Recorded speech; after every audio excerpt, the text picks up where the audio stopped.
Hello people, I'm Jaby Koay, this is ACHARA KIRK. I just want to let you know, this video is sponsored in part by CGV Cinemas in Buena Park, California. If you go now until Halloween, they have the Haunted Theater going on. The whole theater is decorated out, it looks really, really cool, and you might get chased by monsters. And they have Halloween-related films playing right now, so it's really cool, themes and all that. In addition, they've got the 4DX Theater and a wraparound screen, both super awesome experiences, and of course, premium seats where you can kick back, recline in the chair. And the food's really good, and you all know how much I love food. Yeah, and they've got themed food there, so be sure to check it out. The Foreigner. That is what we are reviewing today with Jackie Chan and James Bond, Pierce Brosnan.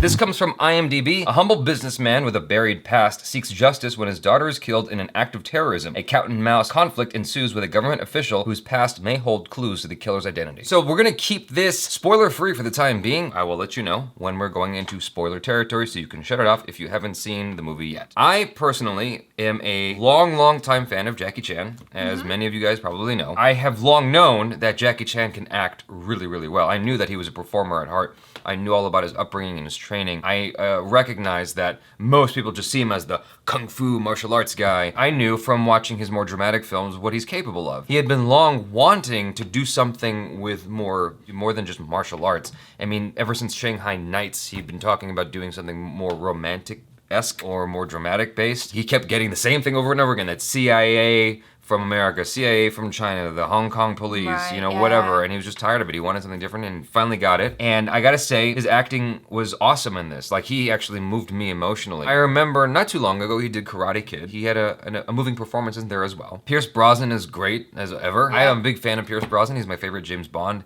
Mine too. And it was the first time I ever heard him with an Irish accent, so that was a little weird. Not just an Irish accent, but specifically a Northern Irish accent. I totally agree with you about Jackie Chan's performance, but unlike you, I had no idea that he was capable of this type of dramatic performance. And also what I really appreciated was they didn't make him look younger or better. They just really emphasized his age. He's in his 60s now, and how harrowing it is to have that happen to you, and all of that grief is written all over his face. Right. Like, I completely bought it. You could see the history in his eyes. Anytime he was thinking back on it, you believed he went through all that stuff. The story was compelling. I liked it. I liked the performances by Jackie Chan and Pierce Brosnan. Now, there have been complaints about the story, about the movie, because Jackie Chan is not the central character in the film. At least that's what it would seem. That's what I was told. Even Chris Stuckman, another YouTube reviewer, said that Jackie Chan wasn't the central focus of the movie.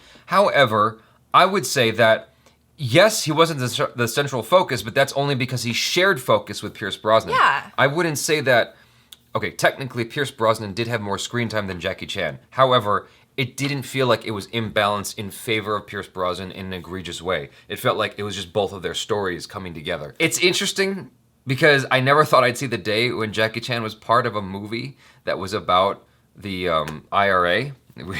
Is this just such a random thing? For those of you who don't know, IRA stands for the Irish Republican Army. They were like the rebellious movement in Ireland, basically fighting against the English, is from what I understand. Against the Brits. That's a very, very truncated way of putting it. It's obviously a lot deeper in history than that, but I don't want to go into all that. However, you probably want to look that up a little bit on Wikipedia because that does play a role in this movie. For those who are uninitiated, it might be a little bit confusing. The only dig I have against the movie was I would have liked a little bit more Jackie Chan. I wasn't mad at it, but I would have appreciated a little bit more of his time in the movie. And I would have appreciated a little bit more clarity and time taking with explaining his backstory, because they kind of rushed past it a little bit. They flashed images at you and then he talks about it a little bit, but it wasn't made abundantly clear exactly what his history is. Some clarity there would have been cool. The action was nice. For those of you who are longtime Jackie Chan watchers like myself, it's obviously not gonna be up to par with the likes of Police Story or Police Story 3 or Rumble in the Bronx. It's not gonna be up to par with that or anywhere near Drunken Master 2. However, older Jackie Chan, the action was still cool. Yeah, You know? mean, it's awesome to watch an older Jackie Chan still kick butt. Yeah. I was still impressed. I'm pretty sure there's a bunch of young people who can't even do the stuff that he can still do. The story explores some interesting elements about the IRA and its modern role in politics and whatnot, and it's cool to hear about that stuff because there's not a whole lot of stories or movies talking about it. We don't even get it much in the media over here as far as media coverage goes. As far as the directing goes, I appreciated it, and from what I could tell from Jackie Chan's interview, it sounds like Martin, what's his last name? Martin Campbell is actually a cool director, because there were moments where Jackie Chan was trying to just be himself, and Martin's like, yeah, you're not Jackie Chan right now. You are old guy. Move slower. Like, you need to behave. And I think that actually helped inform a much better performance from Jackie Chan. Honestly, Martin Campbell was very set on telling this particular story this particular way, and I think he did a great job. Even his physicality, well, now that you mention it, you know, yeah, he was super, like, slumped over. He shuffled really slowly. So it did come as a big surprise when he suddenly, like, whipped out some awesome moves. Right. I think Martin Campbell, you know, he also did a great job in terms of being sensitive to the audience in terms of how to place the camera, because left in the hands of someone like, I don't know, Paul Greengrass, who I, you know, frequently talk about in a not the most positive way. This could have been a completely shaky handheld movie. Given that it's political and government related, which is much of what Bourne Identity is about, or the Bourne series, it could have easily been a shaky handheld movie if Martin Campbell was following that style. He set the camera in such a way so that you could appreciate the performances going on. Like, it was theater, it was like acting, and you could observe it. Like, there was some actually great angles I'm recalling right now. There was one particular scene between Pierce Brosnan and another guy from the IRA or whatever, that one of his confidants, and the scene work was just great because the guy came straight up to Pierce Brosnan's face, and there was this dialogue between them as they were almost nose to nose, and then the camera backed up and did these different angles. There were some cool things, like for those of you who are very much into directing and whatnot. Like, I think this is a film that's worthwhile because he did some interesting things with the camera. I liked it personally, and I think I, could borrow from that myself as a director, so I would recommend it in that regard. Watch it if you haven't yet. I would give this an 8 out of 10. I know that's probably a more generous score than some other people are giving it, simply because they wanted more Jackie Chan. I went in knowing, or with the expectation that Jackie Chan was barely in the movie. But he wasn't more than barely in the movie. Obviously. Yeah. So I thought he was significant compared to what a lot of people are saying. So yeah, I would give it an 8 out of 10. 7.5 out of 10 for me. Well, hold on. Why 7.5? Oh, because you're not into political thrillers. Yeah. Okay. Yeah. Well, that's not a dig against the movie that's itself. Not really a dig against the movie. The acting was spectacular. It looked great. Yeah. The action was really cool. A little bit more clarity on Jackie Chan's character would have been very nice. After the movie, you came to me and you had a bunch of questions, and I was like, just suspend your disbelief. Yeah. This is the thing they said, so just believe it, okay? Yeah. But you don't want that to be the case, really. Not with this particular movie. No. Okay, so, spoilers. Yeah. Yeah, there are some. The thing that's confusing me, even right now, is I'm not really clear on whether Jackie Chan was U.S. Special Forces or something else. They kind of brushed past it. And there was some important dialogue in the film that I couldn't understand because of Jackie Chan's accent. No dig against him, but I felt like I needed subtitles or something because I missed some stuff. It sounded important. Like, he doesn't actually say a whole lot in this movie. Most of his performance is without dialogue. Some of his best performance is without dialogue. Anytime he said something, it was important information. It was crucial to the story, to the plot, to the overall thing going on. And I missed some of it. The thing with the code word kind of threw me off a little bit. Yeah. And so I didn't fully grasp the concept of it. Maybe I'm an idiot. I don't know. Like, it went over my head a little bit. I'm like, why are they using this?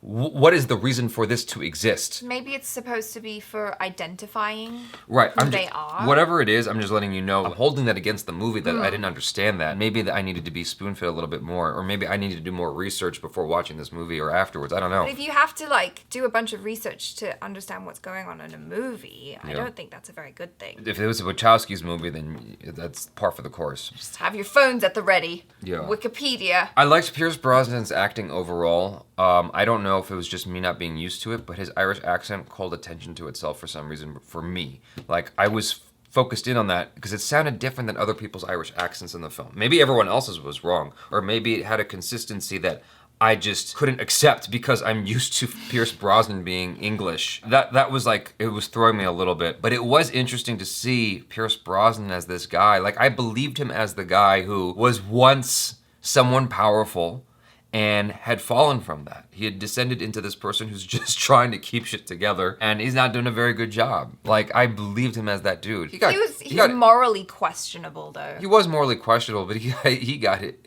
You know, he got fisted in the ass more than anyone else in the movie. He was just trying his best, and everyone was just like taking a dump on his shoes every chance they got. It seemed like everybody had reason for what they did in the movie.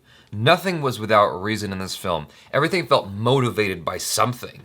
And it's not often you get a movie where everybody's motive is that clear. Everybody's motive is clear in this movie, and that's awesome. I really appreciated that. Just from a storytelling perspective, it's like, how often can you think of a film and has that level of thought put into it? Right. So kudos to the writer on that. Kudos to Martin Campbell for maintaining that. I was a little bit dissatisfied with how Pierce Brosnan got his comeuppance, just a little bit, because for all the stuff in the movie, it all ended in Pierce Brosnan's living room with a little text message, or not a text message, but a picture going out to Twitter.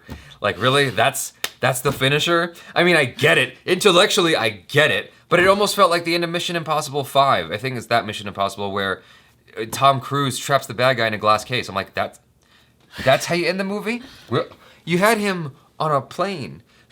Like, that's how you started this, and now you're just ending in a glass case. All the negative points aside, like, from the beginning, you know, you believe this relationship between Jackie Chan and his daughter. When she gets killed, you're like, it hits you strong. Like, there's this moment where it's not even, like, emphasized that hard. This guy's looking around with a camera, and he sees Jackie Chan holding his daughter crying, and it just, like, it eats you up. It's horrific. It's just thinking about it. And then when he comes home, and he sees the clothes, like the mess that's been left in her wake. The room of a teenage girl who used to be alive. Half-open books and clothes and things strewn around, and it's just a memory of the person that used to live there. Like, even recounting it is actually making me a little bit emotional because it was so powerful in the movie. Like, that was really, really well done. And the lengths he goes to, Jackie Chan, to make sure that the bad guys get their comeuppance is understandable given the loss he experienced. Because in a way, it's not just that girl that he's seeking revenge for. It's the atrocities for his other daughter and wife. He's had no way to kind of gain retribution. Exactly what I was gonna say. Gain retribution for those lives that are lost. Maybe this is cliche, and that maybe that's why Martin Campbell didn't do it.